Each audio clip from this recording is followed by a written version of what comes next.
Gold, trusted gold buyers. మీరు తాకట్టు పెట్టిన బంగారాన్ని విడిపించి ఈ రోజు ఉన్న మార్కెట్ ధరకు కొనబడను.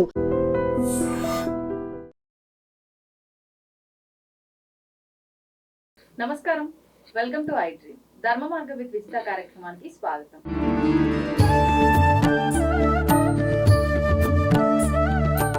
నమస్కారం గురువుగారు. గురుగారు, ఇప్పుడు ఎంత జీతం వచ్చినా కూడా సరిపోక మళ్ళీ శాలరీ పడే సమయానికి కనీస సౌకర్యాలకు కూడా డబ్బులు లేక ఖచ్చితంగా అప్పులు చేయాల్సిన పరిస్థితి చాలా కుటుంబాల్లో చూస్తున్నాము. అంటే వాళ్ళకి అది రొటేట్ చెయ్యక అప్పులు చేయాల్సి వస్తుందా, లేదంటే నిజంగానే వచ్చిన డబ్బులు సరిపోవట్లేదా అర్థం కాదు. కానీ ఏదేమైనా మొత్తానికి అప్పులు అవుతున్నాయి. ఒకప్పటి కాలంలో అయితే వివాహం, ఎవరైనా ఇంట్లో పిల్లలకు వివాహం చేయడం కోసమో లేదంటే ఏదైనా గృహం కట్టడం కోసం మాత్రమే అప్పులు. కానీ ఇప్పుడు చూస్తే అలా లేదు. ప్రతి చిన్నదానికి అప్పులు చేయాల్సిందే. అసలు అప్పులు చేయకపోతే కుటుంబమే సాగని పరిస్థితి.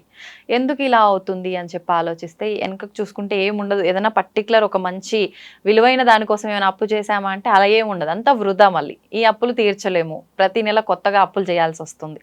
దీని నుంచి బయటపడలేక ఎంతోమంది ప్రాణాలను కోల్పోయిన కుటుంబాలు కూడా ఉన్నారు. ఇలాంటివన్నీ జరగకుండా అసలు అప్పుల పాలే అవ్వకుండా ఉండడం ఉత్తమం. అయినవి తీర్చుకోవాలి అని అంటే ఏం చేయొచ్చు అంటారు? అప్పులు పాలవుతున్నామంటే అది మన చేతుల్లో పని.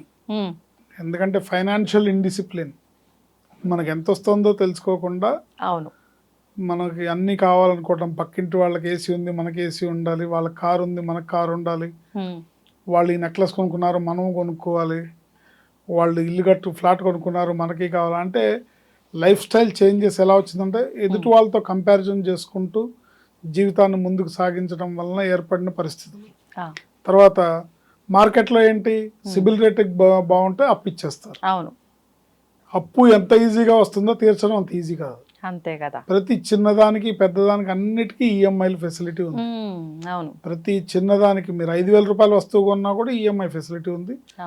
5 లక్షల వస్తువుకు కూడా ఈఎంఐ ఫెసిలిటీ ఉంది. 5 కోట్ల వస్తువుకు కూడా ఈఎంఐ ఫెసిలిటీ ఉంది. ఇలాంటి పరిస్థితుల్లో మనకి ఏది కావాలి, ఏది అక్కర్లేదు, ఎంతవరకు ఉండాలి, ఎంతవరకు చేసుకోవాలి, ఇది మనకు అవసరమా కాదా? అవసరమే ఉండొచ్చు. అంటే ఒకప్పుడు లగ్జరీస్ అన్నీ ఇప్పుడు నెససరీస్ అయిపోయినాయి.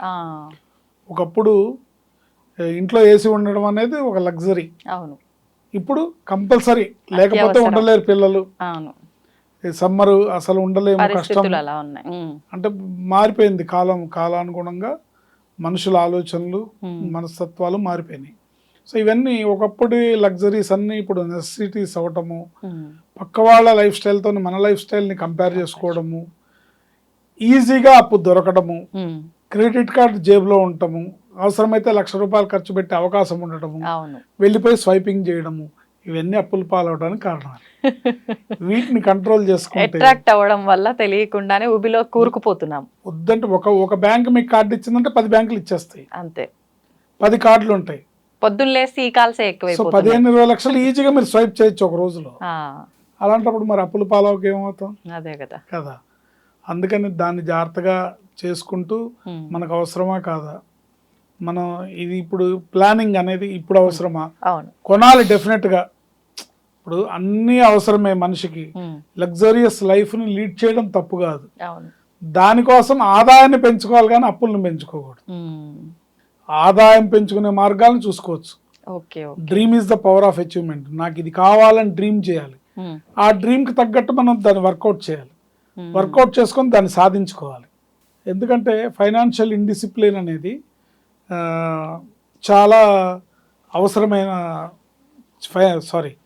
ఫైనాన్షియల్ డిసిప్లిన్ అనేది అనాలోచితంగా చేసుకోవడం వల్ల ఇబ్బందులు పాలవుతాం. అవును, ఎందుకంటే సాధారణమైన జీవితాన్ని జీవించడానికి కూడా ఒక క్యాలిక్యులేషన్ ఉంది.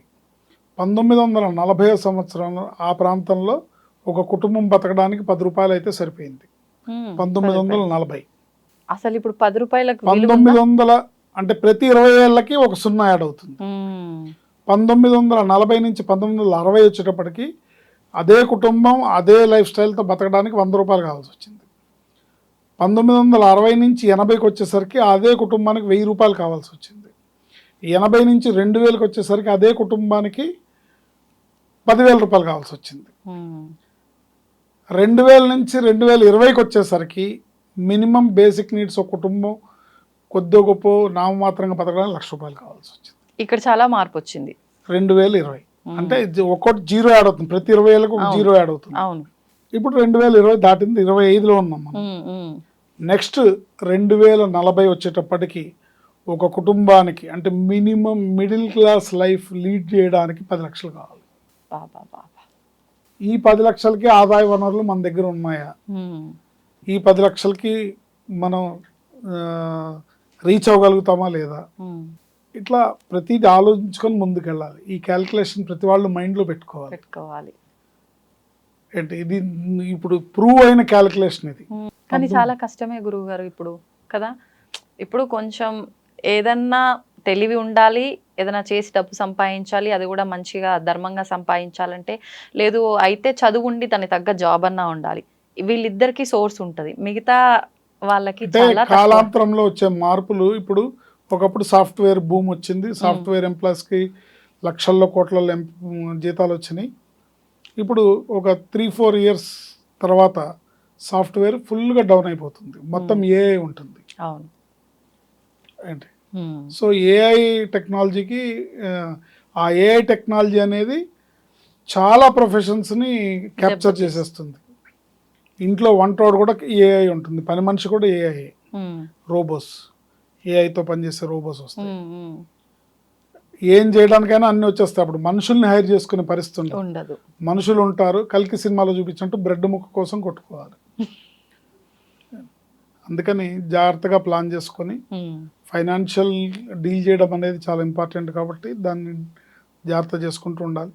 తెలియకుండానే నా ప్రమేయం లేకుండానే పెరిగిపోతున్న అప్పులు నేను అవాయిడ్ చేయలేకపోతున్నాను, అన్అవాయిడబుల్ సర్కమ్స్టాన్సెస్ నన్ను చుట్టుముడుతున్నాయి, ఈ అప్పుల ఊపిలోంచి నేను బయటపడాలి అని కొంతమంది, లేదా ఆల్రెడీ తెలియక చేసిన తప్పుల వల్ల అప్పులు అయిపోయినాయి, ఇక నుంచి నేను జాగ్రత్తగా ఉంటాను కానీ ఈ అప్పులు తొందరగా తీరాలి అనే వాళ్ళు మటుకు తీసుకోవాల్సిన జాగ్రత్తలు ఏంటంటే, మంగళవారం నాడు ఎట్టి పరిస్థితుల్లో అప్పు చేయకూడదు. అది క్రెడిట్ కార్డ్ అయినా ఏదైనా సరే, ప్రాణం పోతున్నా సరే మంగళవారం నాడు అప్పు చేయకూడదు. ఎందుకని గురుగారు? మంగళవారం నాడు చేసిన అప్పు మంగళవారం మారు కోరుతుంది అంటారు. సో మంగళవారం అప్పు చేస్తే మళ్ళీ అది మళ్ళీ చేస్తూనే ఉంటారు అప్పులు. మంగళవారం నాడు అప్పు తీర్చచ్చు, మీరు ఎవరికైనా ఇచ్చేది ఉంటే ఇవ్వచ్చు. నెక్స్ట్ మంగళవారం నాడు అప్పు తీసుకోకూడదు, మీరు ఎవరికన్నా ఇవ్వకూడదు. మీరు ఎవరికన్నా మంగళవారం నాడు ఇస్తే ఆ డబ్బులు రావు, ఇంకా రావు అనుకోని బదులు ఇవ్వటం, అప్పుగా ఇవ్వటం అలాంటివి కూడా చేయకూడదు. ఇస్తే రావు, లేదా మళ్ళీ మీరు ఇస్తూనే ఉంటారు తప్ప తిరిగి రావు. మంగళవారం నాడు అప్పు చేయకూడదు, అప్పు తీసుకోకూడదు. అప్పు తీర్చచ్చు, తీరిస్తే కుజుడు సంతోషపడతాడు, గ్రహశాంతి లభిస్తుంది, దానివల్ల అప్పులు తొందరగా క్లియర్ అవుతాయి. ఓకే, అట్లాగే తీర్చాల్సినవన్నీ కూడా మనం నోట్ చేసుకొని ఆ అప్పు తీర్చాలనే ఏవైతే ఉంటాయో అవన్నీ కూడా మంగళవారం నాడు గుర్తుపెట్టుకొని పేమెంట్స్ అన్ని మనం మంగళవారం నాడు చేయాలి. అవును, తీర్చాల్సిన ప్లానింగ్ ఉండాలి, ప్లానింగ్ ప్రకారం మంగళవారం నాడు చేయాలి. దీనికి ఒక అద్భుతమైన మంత్రం ఉంది. ఈ మంత్రాన్ని ప్రతిరోజు ఉదయం సూర్యోదయానికి ముందే గణపతికి పూజ చేసి శ్రీ గణేశ రుణం చింది, శ్రీ గణేశ రుణం చింది అనే ఈ మంత్రాన్ని మీ శక్తి కొలది ఎన్నిసార్లు అంటే అంత మంచిది. చింది అంటే తీరిపోవాలి, చింది అంటే చిన్నాభిన్నం అయిపోవాలి, చింది అప్పులన్నీ పోవాలి. శ్రీ గణేశ రుణం చింది. ఈ మంత్రాన్ని చదువుకోవడం వల్ల ఆ వినాయకుడు అనుగ్రహంతో ప్రాతకాలంలో సూర్యోదయానికి పూర్వం వినాయకుడిని గరికతో పూజ చేసి ఆవు నెయ్యితో దీపం పెట్టి బెల్లం ముక్క నైవేద్యం పెట్టి ఈ మంత్రాన్ని చదివితే ఎంత పెద్ద అప్పైనా అతి శీఘ్రగతిన తీరిపోతుంది. అప్పులు పాలు అయిన వాళ్ళందరూ బయటపడి అప్పుల్లోంచి బయటపడి ఐశ్వర్యవంతులు అవుతారని మనం చెప్పచ్చు. ధన్యవాదాలు గురుగారు. ఆయుష్మతి భవ.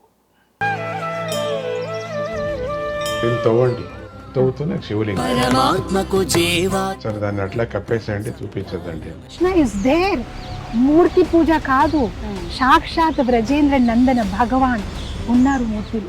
ఏమీ ఆశించకుండా ఆరాధించే వాళ్ళు కూడా ఉన్నారా ప్రభుజీ? నిజమైన భక్తి అంటే మనకు తెలియదు కాబట్టి